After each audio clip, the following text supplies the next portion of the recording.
listen to reason? Will you open your eyes? It's a wonder what you'll find with an open mind. You may be surprised. Yeah, gotta get away from this illusion for the sake of the world. This delusion, it's gotta go. Yeah.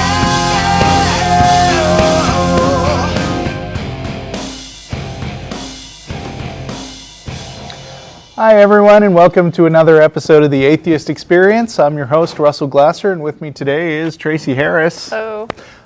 Today is Sunday, August 10th, 2014, and we are a live call-in public access television show based in Austin, Texas, and dedicated to promoting positive atheism and the separation of church and state. You can find us at www.atheist-experience.org. Also, check out our blog at freethoughtblogs.com/AXP. You can see us live on public access, or you can stream us at ustream.tv. You can also check out our YouTube channel and our podcast feed after the fact for recorded shows. Also check out the nonprofits, still going strong, first and third Wednesdays of every month, 7 p.m. Central Time at nonprofitsradio.org or com, I forget. I think it's org. Shoot. I'm having problems with my computer today, and I could only pull up my intro on this very small phone screen, so that's not working too well. You're doing great, by the Thank way. you very much. Winging it, I think I'm going to go straight to the end, where you should go to, where you can come to El Arroyo and see us after the show, which is 1624 West 5th Street. We'll be arriving around 6 p.m. And that's it. How are you today, Tracie? Good. Should we mention the Bat Cruise? We should mention the Bat Cruise. Creeping closer and closer. Yeah, the Bat Cruise is on September 28th. 27th? Is it 27th? Well, the weekend of the... Yeah, that weekend. It's on Sunday, right? Yeah, or is it Saturday. Saturday. Yeah, it's on a Saturday. Okay. Two great speakers. This is exactly like the intro we just did on the nonprofits earlier this week. Which was cool. Yes. So the Bat Cruise is coming up, and we got Richard Carrier and also Chris Johnson, back-to-back awesome lecturers who are going to entertain you before you get on this ship. So see some people there. Let's see, what else is on your mind? Oh, nothing. I have like these couple of little things in case we get slow on callers, but otherwise we can just roll. We got no magic dice today. We got no heavy philosophical discussions. But the magic dice may actually come up on this first call. All right. How are you doing, Andrew, in Bethlehem, Pennsylvania? Oh, how are you doing? Good. Good. How are you? I'm fine. I guess my question, I'm not sure if it's a question, explanation. But I believe the more people are skeptical over the supernatural. The reason why is that modern theories of knowledge are still caught up in Aristotle's logic, even though his science is out of date. And yet his logic and his science seem to go hand in hand.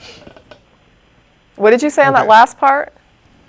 Oh, his science and his logic seem to go hand in hand. Science and logic go hand in hand. Yeah, he developed his logic based on his science. We developed logic based on science? No, he did. He developed his logic based on his science. His logic. Is there different types of logic? The scientific method as we know it didn't really get worked out until, I believe, 17th century, give or take? I think there's a difference between codifying it and actually recognizing that people use it in their own lives all the time. I mean, we observe, we test. You couldn't really learn about the world around you. But I mean, having a scientific method that was actually systematized led us to a huge acceleration of discoveries of the modern world, basically. Correct. But I think all discoveries, almost, unless they're accidental, come from the idea that somebody sees something, they start putting things together, they make assumptions about it, they try it out, and then if it's if you repeat it, then you tend to start thinking that it's correct, even if that's not necessarily true. Like one of Yeah, but if this guy's going to say that Aristotle's science is out of date, I think nobody in the world would argue with him. But- like heavy objects don't fall faster than light ones, it turns out. So what? Oh, that's my point. Yeah, no Okay. one would argue with that. Therefore, but, there's a people God? still uses Well, wait. logic without question, which would be, the principle of non-contradiction.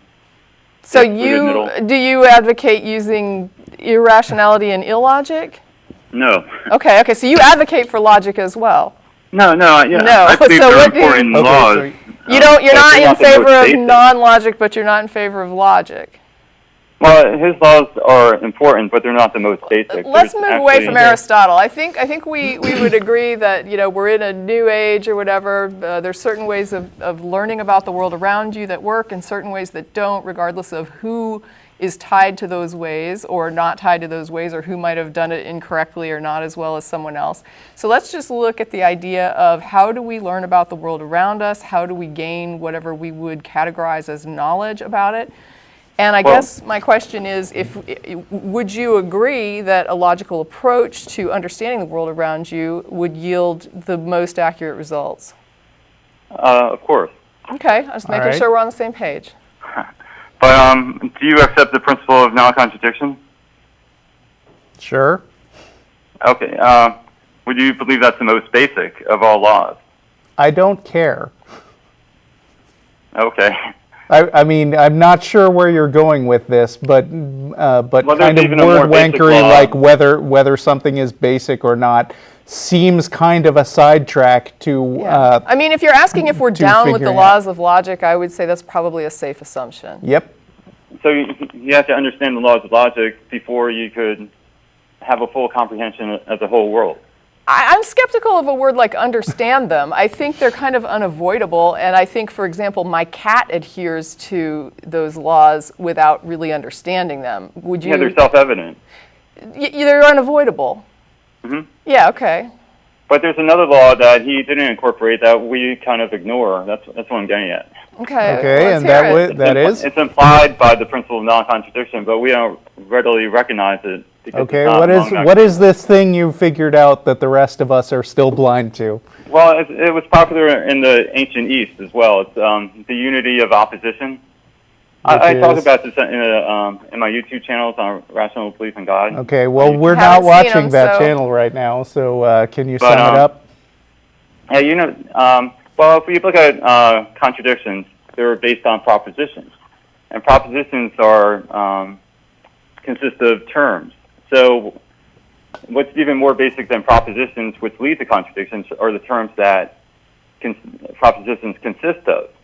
So, if we look back on the elements of a proposition, What has any of this got to do with concluding that the supernatural exists? Oh, I'm getting there. Well, let's break Okay. it down. Let's make an Okay, I'll put it example. briefly. The problem with Aristotle is with We're opposition, done with he only Aristotle. recognized- We agree with you that that let he me get wasn't to it. reliable. I can't fully develop my question if I can't explain it. Okay. I'll do it briefly. It won't take long. But he basically only recognizes physical opposites as being interdependent, which would be like correlations, double, half. You know, if you see something double, you could recognize that it consists of two halves. They're physical opposites. All Right. other opposites he didn't regard as interdependent. If you see something double, you regard that as having two halves? Well, you could conceive of the two halves that make a double. Well, so if No. there's two Tracies, that's like two halves? No, let's put it this way. There's two of you. Uh-huh. So when you regard say you have a twin. Yeah. Okay, Okay. you're doubled. So each Tracie would be a half. of No, that double. cutting me in half would be two halves of a Tracie. I mean, of the double of Tracies, the half of it would be one Tracie. Andrew, I gotta be honest. I'm Wait, are not you saying that convinced- one is half of two? Like, is that what we're saying? Like, Well, and there's another one. If I have two of I want to something be and honest I here. I'm take not one. convinced that you're going anywhere with this. Wait, here's Yeah. another one. This is okay. Parent offspring. There would be the parent. Then you, when you see the parent, you would, and the child would be the offspring. yeah. Okay. I agree. So that they're correlated, and that's the only one. It has to be something that you physically recognize. About There's how the many opposite more side. minutes would you say it's going to be before you start talking about justification for supernatural stuff? I'm good with kind of letting him Well, go here's for the a thing. bit. Like all what I'm getting at is all opposites are interrelated because you can't even have knowledge unless you recognize that fact. And They're subjectively instance- interrelated. Do we agree with that? Would you agree that they're subjectively interrelated? Like we make the association that the genetic connection between the parent and child is meaningful, correct? Right. Okay, just making sure. Now that's what he limited to being interdependent. But even like something like day, night, good and bad would be interrelated because you can't even recognize something bad unless you know what would be good. I don't necessarily agree with that. They're conceptually interrelated. You could have like a baseline of just sort of normal and then realize something's worse than that and have like a bad versus just a normal. Yeah, I mean, hot and cold are technically opposites, but cold is just a label that we've given to less energy. There is an absolute zero of energy, and you could say that is the coldest thing even if there were no hot things. Well, yeah, it's just a negation. Well, everything's made up of heat, but cold would be just a negation of the heat.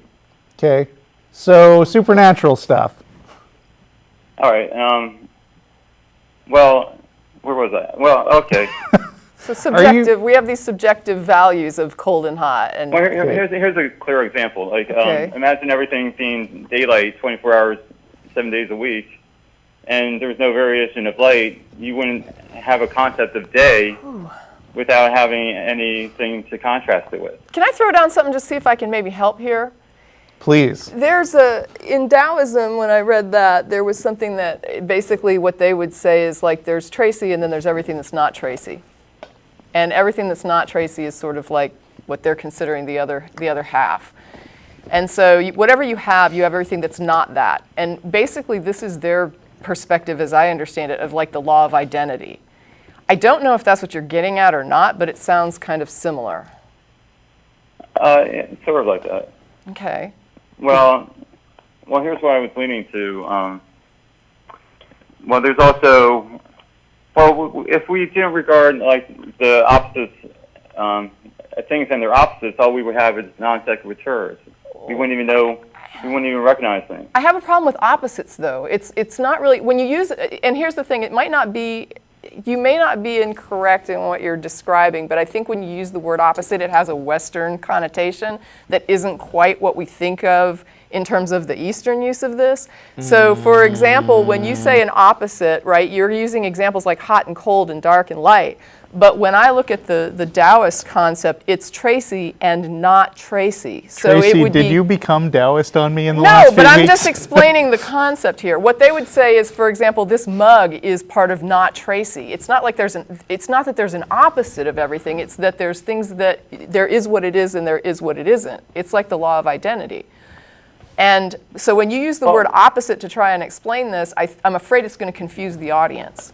Well, to know who Tracie is, we have to know who Tracie wouldn't be. Right. But some Exactly people right. would have a problem with the word opposite because they look at conceptual opposites like hot and cold, light and dark, and it's not quite the same thing. But we have to comprehend the opposition. We have to comprehend to what know who it's Tracie is, not. you have to know what We have Tracie to wouldn't comprehend be. what it's not, and that is different than people think of opposites. So you have to be careful so you don't okay. confuse people. I think I understand understand that, what yeah. you're saying, but I'm just saying that using the word opposite can be confusing because people have a Western view of that is like these conceptual things, hot and cold, Okay. and it's not that. Well, you have to know anything, you have to conceive of its contingency. You have No. to Of what it's at not. least know what it wouldn't be. You have to know what it's not, or else you don't know what it is. Correct. Right. Yeah. I So, don't necessarily agree with that okay. either. So we're in agreement If you on can't tell something from what They're it's not, interdependent. how would you know what it was? If you were not able to tell me from this mug, how would you know Go when you're on. looking at Tracie? that. So conceivably, they're interdependent. You have to know what something is. Well, these are laws of What logic. something Things is are not. what they are, they're not what they're not. I mean, that's part of the laws of logic that we agreed to earlier. Okay, well, that's a component that wasn't incorporated into his laws. Like, Okay. So, according to him, only those correlations were interdependent, but conceptually, everything is interdependent, opposition-wise or negation-wise. If you want to identify things, correct. Okay, all right. Yeah. So the reason why I brought that up, okay, that clears up the logical side. And now on the scientific side, what he believed, the reason why he believed that was based on his science about correlations, whereas everything has to consist of matter and form. Andrew, In fact, I'm being serious here. Can you give us some idea of what this has to do with concluding that there is supernatural stuff in the universe? I mean, I'm gonna leave to God. every time I've asked this question, you've changed the subject, and I'm thinking about leading to hanging it. up. I'm leading to it. Now No, I'm going no, into no. science. How long is it going to be before you actually get to a point? I can get it done in fair like 5 minutes. What? 5 minutes, he said. 5 minutes. minutes? 5 more minutes of this? I'm not says sure I'm you- willing to go through 5 more minutes of this. Okay, according to Aristotle, everything Is there any way you can sum up the next 5 minutes and actually get, like maybe give us an end view of where you're going and then circle back to the way that you get there? Well, the whole synopsis would take 5 minutes to describe. Okay. Well, then I mean, try again later. I'm sorry. I was kind of curious where he was going with it, I'm sorry. honestly. I was not having patience with that. We just rarely, we get more atheist calls, I think, these days, Okay. and I'm willing to entertain atheists for a little bit of time. Yeah, I'm sorry. We got Amun-Ra in Washington, D.C. Now, is that like a satirical name in some way? It is. Okay. Are you a fan of Amun-Ra, or are you making fun of him? Oh, no. I was calling myself Amun-Ra as a login name for years before I Oh, knew okay. of, Before it was Aaron's, cool. videos. What's up? Yeah. I just wanted to ask a question to you guys. I've seen on some of your other shows that you've kind of dismissed the idea that Jesus was based off of the narratives of other pagan deities during the time. Is this the Horus the thing? rising and saving, the dying and saving gods, Yeah. savior gods.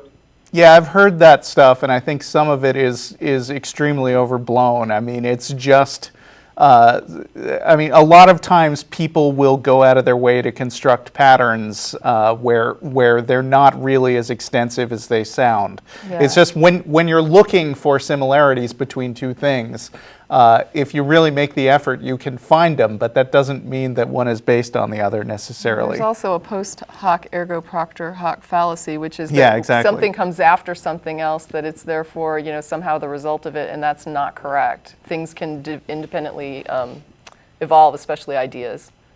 Right, but if the themes of these dying and rising gods were common amongst all these different Mediterranean cultures, why would it seem so implausible that You have these the same Jewish themes. Palestinians would adopt it? You have these same themes in North American Indian cultures. How did they get them?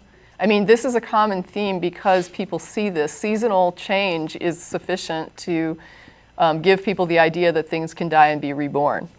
Right, exactly. So if seasonal change is at the core of where these themes come from, why is it such an absurd position to say that Jesus was just another one of them? It's not, Another but exception. the problem comes in because there are a lot of people who want to say that Jesus is the result of these prior gods, and that needs to be demonstrated in a more robust way than just saying they existed beforehand in a similar region. Right, exactly. I mean, people have similar patterns of thinking all over the world because they're people. And that's why when it comes to answering big unexplained questions like, where does the sun go? How does the sun go across the sky? One of my favorite examples, Ra riding across the sky in his barge. I mean, that's the kind of conclusion that they Right. come to because they're Yeah. familiar with people doing things and making boats. Yeah. And so they're like, well, maybe there was a really big guy with a really big boat. Or Apollo driving his chariot. Exactly. It's the same thing.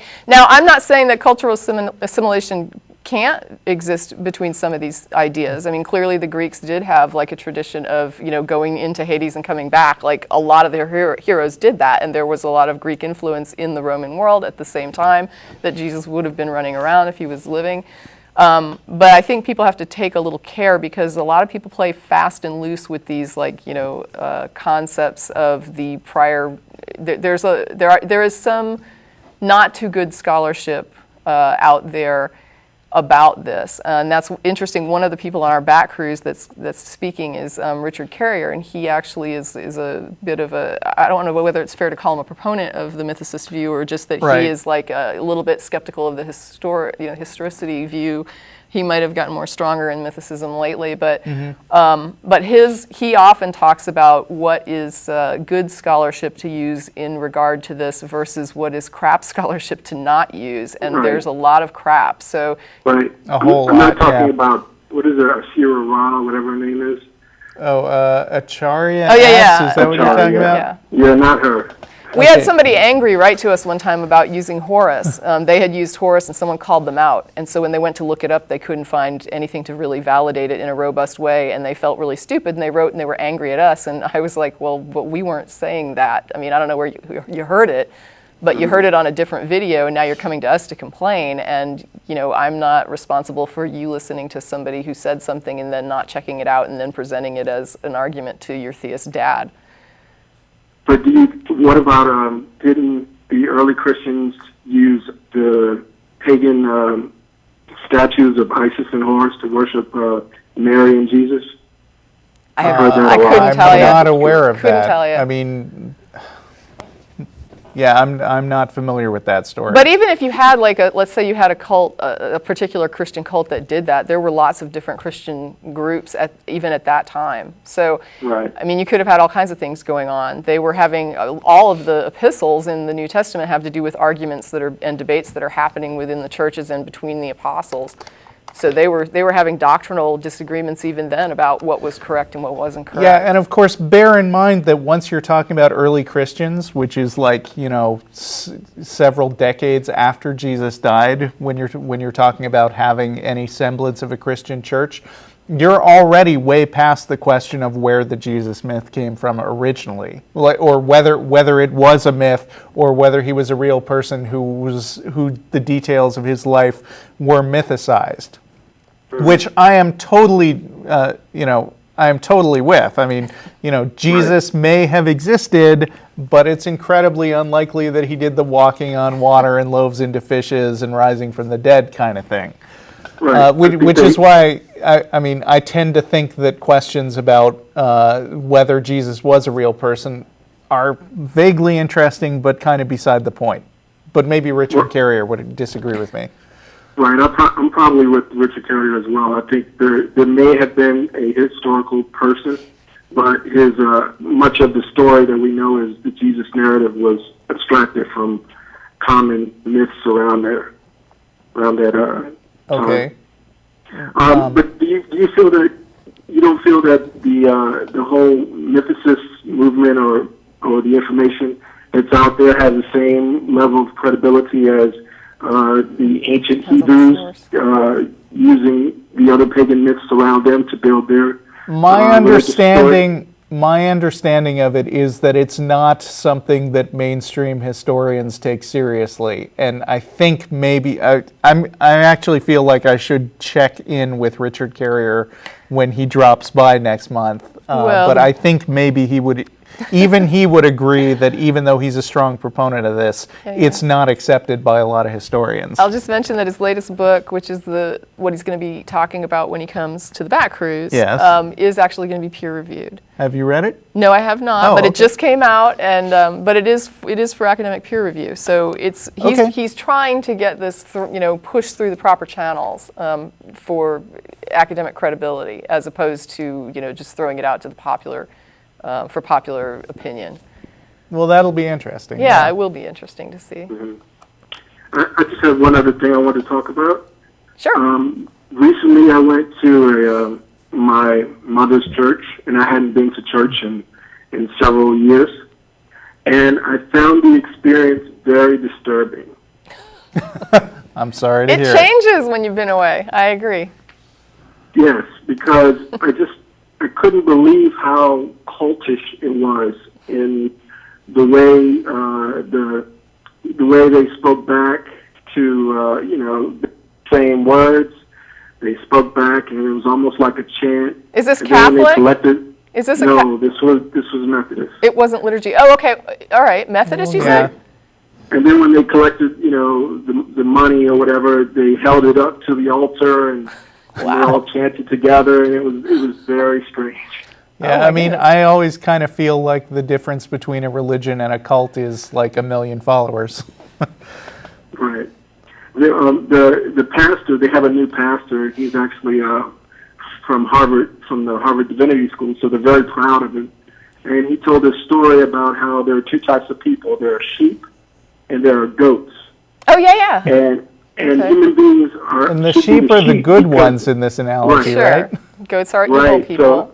So he kept saying that over and over, that sheep, they need a shepherd, and if you obey your shepherd, you will be taken care of. Whereas a goat is hard-headed, he doesn't want to listen, he wants to question everything. Yeah. And when he started describing all these things, all these attributes of the goat, I looked over to my mother and I just went, bah,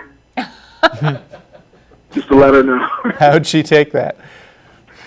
She pretty much knows where I stand on the God question. So I just wanted to say that you guys are doing a great job, and I love your show. Well, thanks Thanks. for calling. Oh, no problem. Have a good day. You too. All right. Talk to you later. Nick in Dayton, Ohio. Hello? Hi. Hello, Nick. Hi, how you guys doing? I'm fine. How are you? I'm good. Well, I sort of have an argument about God, if you guys, I guess you want to hear it. Absolutely. Okay, so essentially, I'm taking for granted that we can know things to some extent. Maybe we can't know things fully, but we can at least know something. Sure. And, Sure, I think we're with you on that. Okay, great. So essentially the idea is, how can we come to know anything if we were wholly different from all of those things? For What? example, you guys have a desk right there on your table, and if you didn't have something in common with that desk, you wouldn't be able to know it at all. I think if it didn't manifest in some way, then I couldn't know it. I agree with Sure, that. I'll go with that. The commonality is that we're able to observe it Physical and to test existence. it. Yeah, And which can be perceived by our senses in some way or right. measured We're able or to observe something. it. That's how we can know Well, things about it. Yeah, but when we perceive it with our senses, in some way we actually become what we observe. For No, example, not exactly. Wait, he's going to give an when you example. Okay. When you touch something that's hot, your finger literally becomes hot. You can't feel the hotness unless your finger actually becomes hot. So how does that work, for example, if I look at something under a microscope? What is it? How am I part of it? Well, in your eye, you have the black pupil in your eye, and that image is reflected inside your eye, and then is further converted into electrical signals Well, that's interpreted But it by doesn't the brain. make me. But it doesn't make a like a simpatico kind Yeah, of thing, like the hot and hot. what happens when you see something is that photons enter your eye and your brain processes it and constructs sort of a virtual model of what it thinks that thing is Light like. reflects off of it. You're Yeah, observing. exactly. All you ever Exactly, a see is model. light. So I mean, you're creating the model, but that's not the same thing as being Yeah. that thing. Like infrared too would be another thing. Like we could get an infrared image of something that we can't actually, directly perceive. Right? Sure we can. We can get an infrared image of things we can't. I'm sorry, can you say that? I was thinking more about what Michael just said to me. I didn't Russell. really hear your part. I'm sorry. Oh, I'm just saying that, like, for example, you could put on, you could have infrared detection of something that you then observe kind of secondhand, but you have, like, the tool that allows you to observe this. It relays the Right. image. Yeah. Yeah, but the infrared, that'll convert it into, like, different colors, correct? So that you can... Yeah, I would be perceiving a translation Yeah, of so- the thing, like, Yeah. yeah. Let me ask a side question, But okay, though. yeah, go ahead. When I read a story about Harry Potter using his magic wand, I also construct sort of a mental model of Harry Potter. That's the way I enjoy the story. But you wouldn't Right. say that means that Harry Potter and his magic wand are real, right? Well, not real in the same way that your desk is real, but it's Right, yeah. it is real in a certain sense. Well, not, it's a concept that Right. I have Yeah. in my mind, but it doesn't translate to something out there in the world. That we would call it doesn't existent. translate to something outside in the world. I'm not sure I'm willing to say it's just merely a concept, though.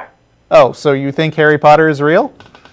No, like I said, I just said that I don't think it's out there in the world. Okay. But I do think it's real in the sense that it's it's an events in your mind. They're not entirely false. You know, It's a meme, right? But a concept is a thing in your mind. I mean, that's what concepts are. Well, when I think of concept, I usually think of something more abstract. Whereas whenever I think of like an image in your mind, that's not really a concept. That's an Sure image. it is. Yeah, it is. It's still you still conceptualize it.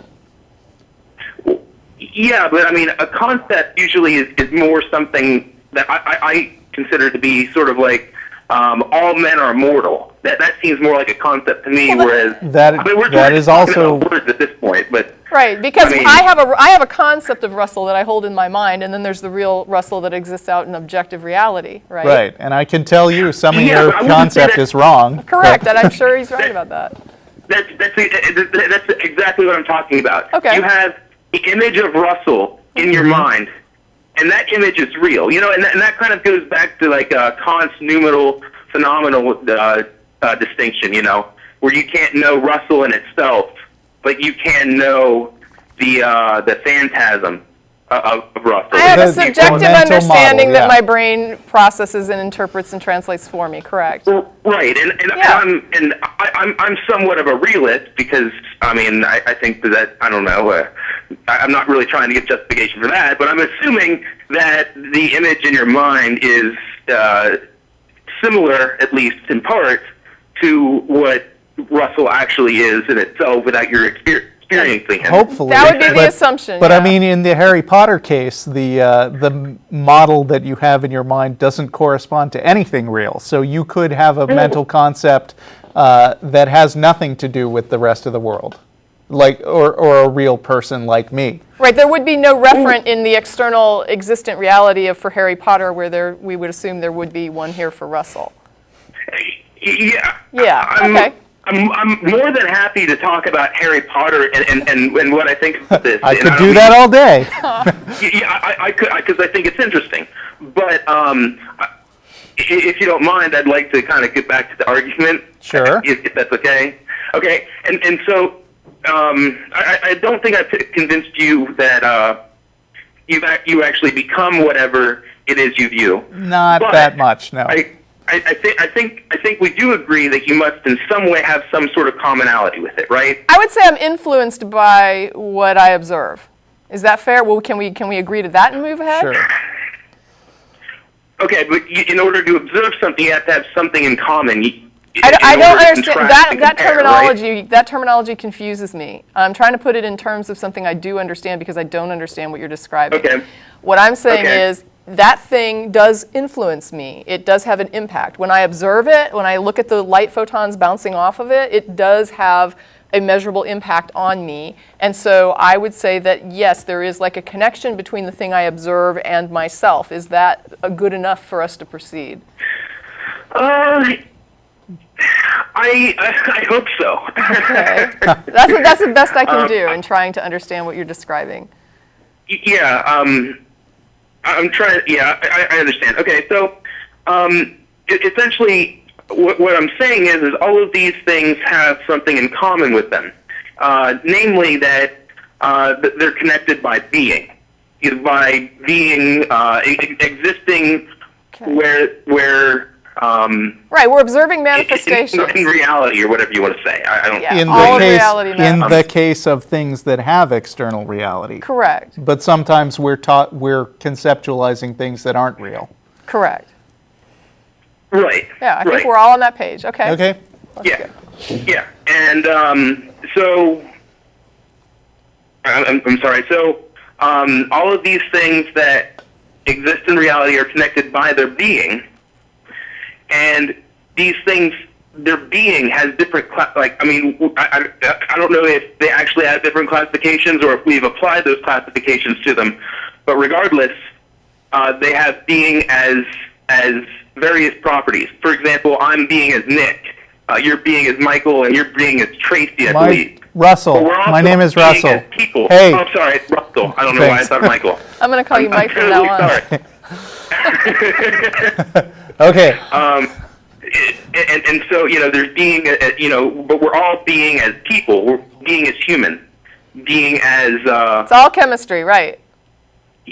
Yeah, and so... Okay. Do you see how I can go from being as Nick to being as person, where now Russell, you and I all share that commonality? As a software engineer, I'm very familiar with the concept of grouping things into bigger hierarchies. Right. So we're all people. I'm with you there. Yeah, and so everything could be classified by that.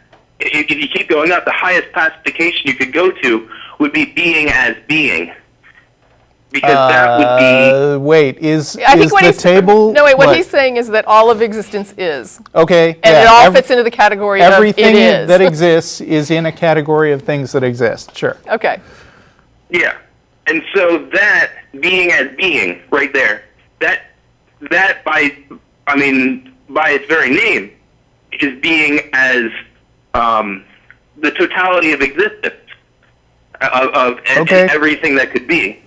All right. And that would be like the foundation of categories. It would be the biggest foundational category. Yes, the most inclusive category of all. Which is why we use the word universe, which means like everything. Well, right? Not necessarily. Well, because I'm just saying that's why we use the term. Because the universe is different from being as being. The universe isn't just it's the which set. Exists. Well, it's the set of all things that. I mean, that's why we call it universal. Like I don't even know if I'd say that because the universe supposedly it had a beginning and stuff. So there could be being outside of the universe. And that's why they have things like string theory and various. I agree that the way that we use universe in the physical sense does not necessarily encompass all things. The problem is that the word universe has multiple meanings. Like in math, we can talk about like the universe of all integers or something like that. But that's not necessarily what this universe physically means. Okay. Okay, I think I get what you're saying. So as long as you're not saying that the use is just merely, I'm not even sure how to describe that. Just what is astral bodies. If I can skip ahead a bit, are you hoping to take the set of all the totality of existence as you described it and slap the label God on it at some point? Well, yeah, I guess I would say that. Why would we do that? Well, because, what does it gain us? Well, because first off, it recognizes that the totality of being is a being itself. I don't accept that. That's panentheism. That would make you a panentheist, somebody who thinks that the universe in its total has something kind of more to it than just the sum of parts.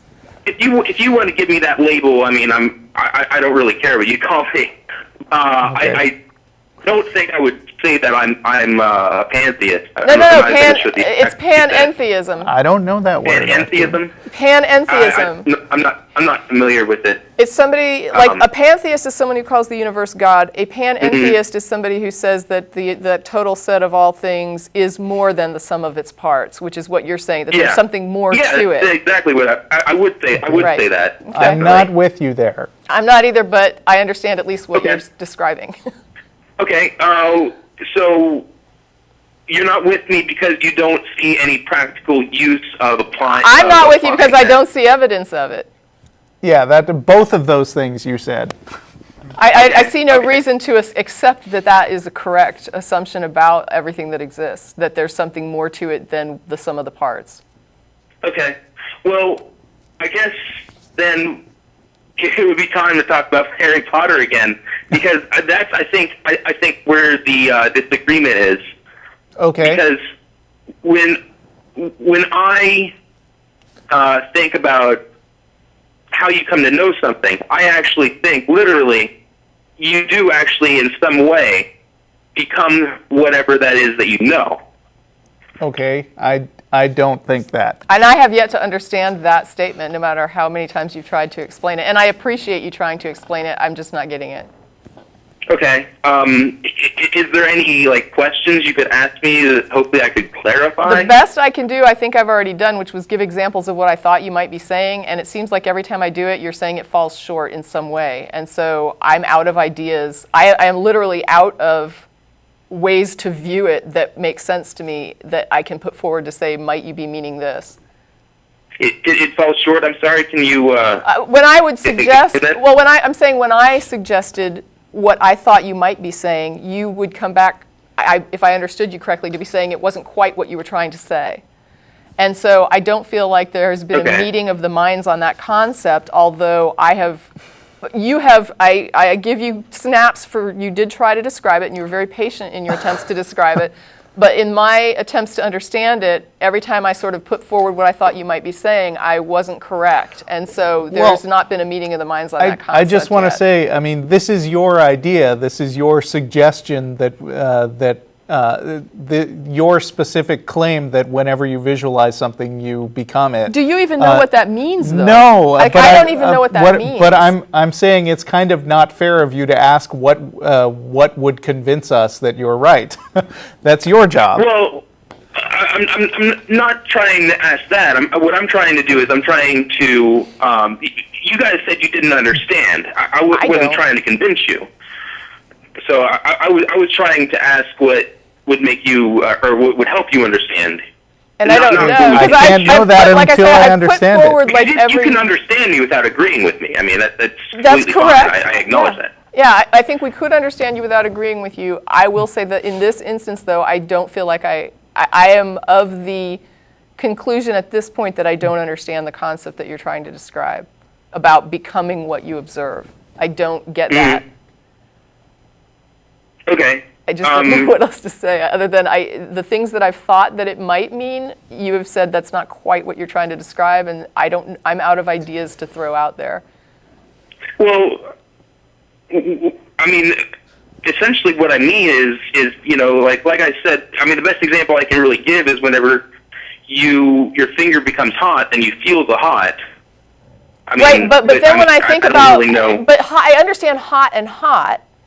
But I don't understand is, like, for example, when I'm observing something through a camera that has infrared, I don't get that same sort of association that we get with the hot and hot. And so that's where I get the disconnect. When you observe something through infrared, you're actually seeing colors. So you're seeing the red and you're seeing the blue. Correct. Right? Yeah, So that's what you're becoming. You're not becoming I'm not the becoming infrared. red and blue. I'm simply perceiving red and blue through a perceptual tool that I have, which is eyes and brain. Absolutely. But I'm not becoming the infrared. I'm still Tracie. And wait, I'm sorry, can you say that one more time? I don't become the infrared. I'm willing to give you that I am impacted by what I observe. Like I see it and it affects me visually. I get brain reactions to that. I will give you that it impacts me, that it has an influence on me, but I don't think I become it. Well, then how do you know it then? Because I'm perceiving it, but what I perceive I don't become. If I perceive an elephant, I don't become an elephant.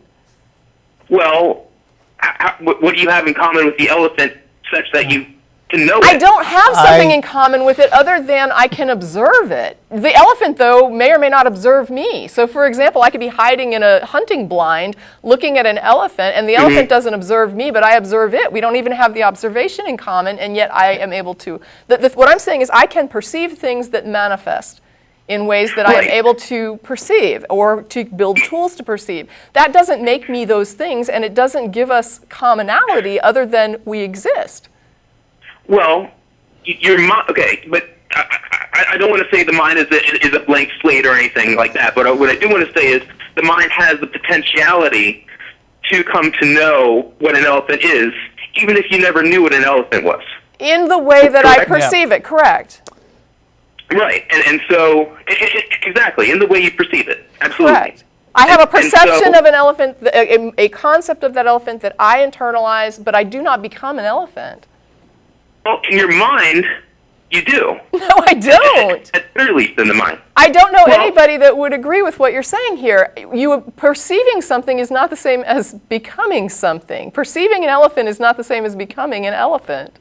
Yeah, Nick, I'm afraid maybe you should rephrase this line of reasoning and try again another week, because we got callers who have been on the line for a while. Thanks Thank you for being so patient. Yeah. Bye. No, you were patient. Thank you. Thanks. I think we got Mark waiting for a long time here. He's been on hold forever. Yes, and Mark's in Germany, so I feel bad. Hey, Mark. Hello, Mark. Are you there? You're on the air. Maybe. Hello?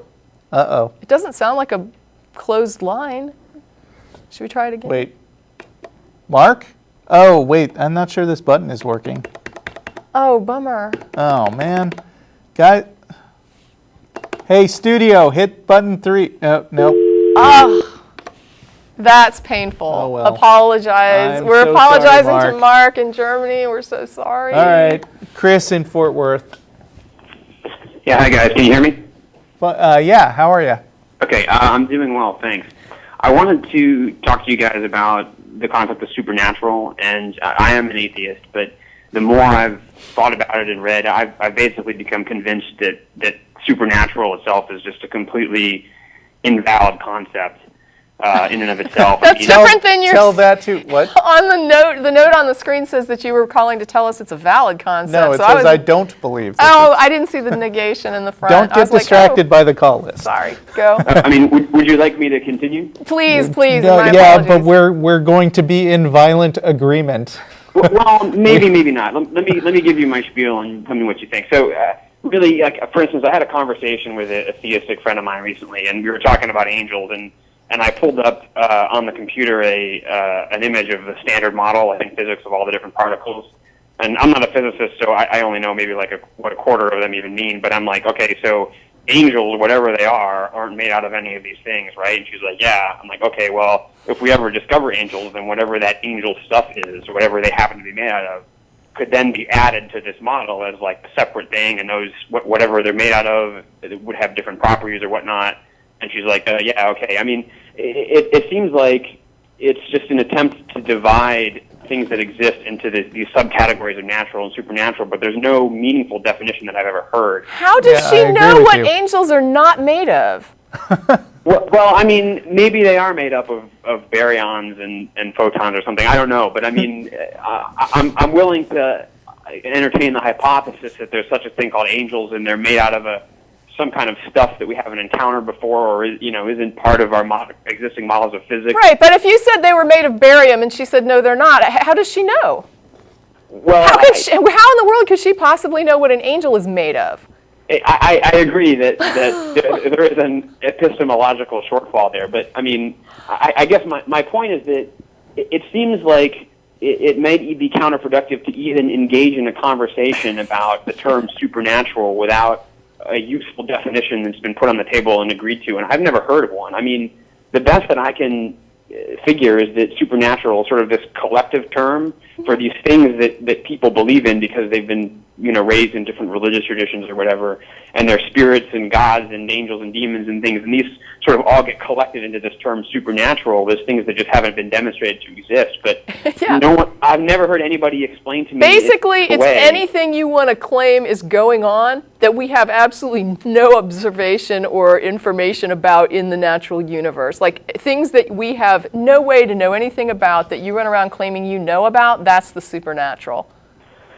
Well, but I mean, even if there were a separate universe or like a separate area of space-time or what, I know the term universe has different meanings, but let's say there's some other separate area of space-time that we can't have access to, that doesn't necessarily mean that that's supernatural. That's just a different region of space-time, and maybe Yeah, well, I mean, I think what Tracie's saying is that calling something supernatural is just basically a catch-all excuse that that lets people say, well, I think that this thing is real, but here's why you can't see it or perceive it in any way. Yeah, like your right? friend is sitting there making these claims about angels, right? She's saying it's not made of this, it's not made of that, it's not made of this other thing. And you're looking at it like, what observations have you made? What kind of tests have you run to determine the structural makeup of an angel, right? Like, you can't possibly know this. How would you know it? It's like one of my favorite videos where somebody is like, I have photos of Christ riding a dinosaur, but you can't see them. And then this other guy chimes in, yeah, that explains why you can't see them.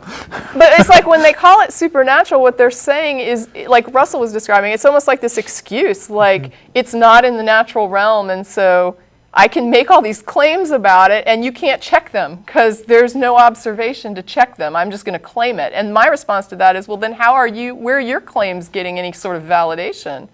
Right? I mean, you're going to say that you can sit there and tell me about angels, and you don't have, and I can't negate you because they're supernatural and I don't know, but they're supernatural and you don't know, so how could you be making these claims? Where are you getting your information, and how have you validated it, more importantly, than where you got the info? I don't care who told you that. How did you confirm it? Well, no, I think I agree with you 100%. I'm sure you do. Yeah, no, this is just what Tracie is saying she would ask. But you're asking what is Okay. the supernatural, and I'm saying this is what the supernatural is. It's the excuse for not having to demonstrate all your claims. Right. Yeah, I agree, but I mean, I guess maybe my point is that if you engage with somebody, or if you engage with either theist or an atheist in a discussion about supernatural, and you're using that term, I mean, that sort of presupposes that that's a valid concept. I agree with you. I don't think that it Don't is. bother. I agree with you.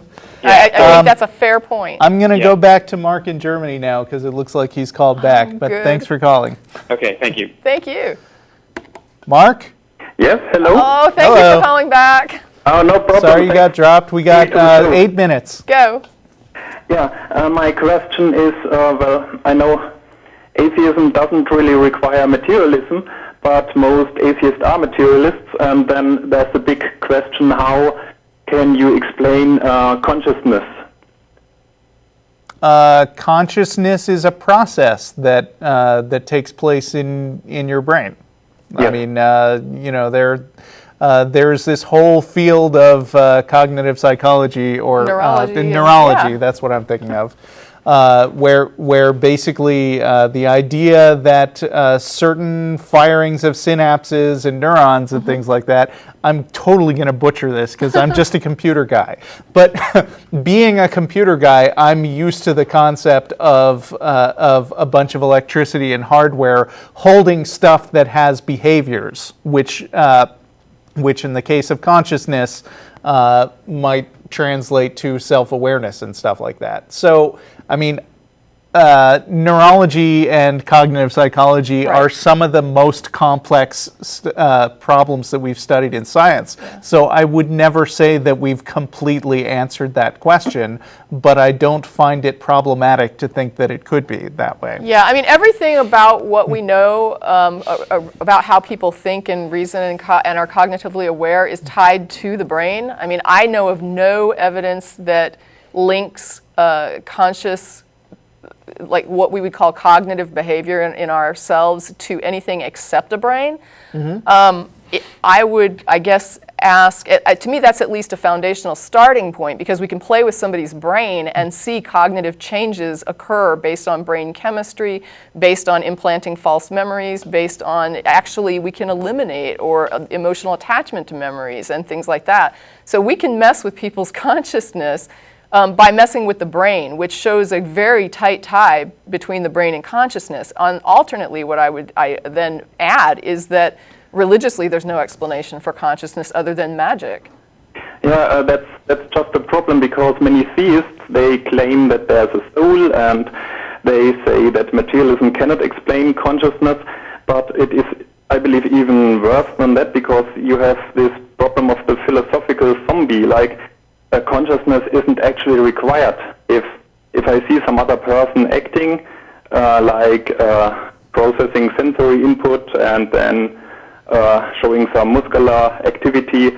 Well, I cannot look into a different brain, or there's no real necessity for consciousness there. Yeah, you're talking about solipsism now. Well, it's also theory of mind. I mean, we have theory of mind. Chimpanzees have theory of mind. They will try to deceive other chimpanzees. So even they make that leap to say that I think this way and therefore I believe other chimpanzees think this way. And yes, as Russell said, you can drag it back to a solipsistic foundation, but at some point, if you're going to live in the world that you're trapped within, you're going to have to start living by the rules of that world. Well, there's also a certain age of cognitive development where kids actually learn the ability to think of things from another person's point of view, which is the first time that they grasp that there is such a thing as another point of view. And we are starting to see. Yeah, you can ask, like, what does this other person know about some situation? And kids who are younger than a certain age won't be able to answer the question. They'll only be able to say what they know about the situation. But it is interesting that you can deceive other people. You can hide a thing and then make it like they don't know where it is. And so you can kind of see that they're looking for it, that they don't know where it's hidden, and you've like kind of fooled them, and you can tell that they're processing this.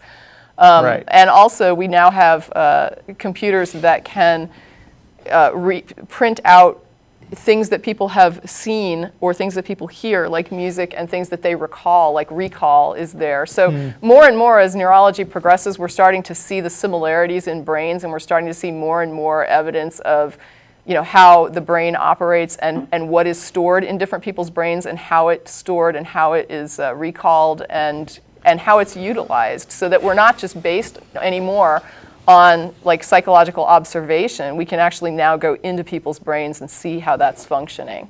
I've got a very small suggestion. I would like to hear your opinion about it, because if we start like with bacteria, we can be pretty sure they have no consciousness.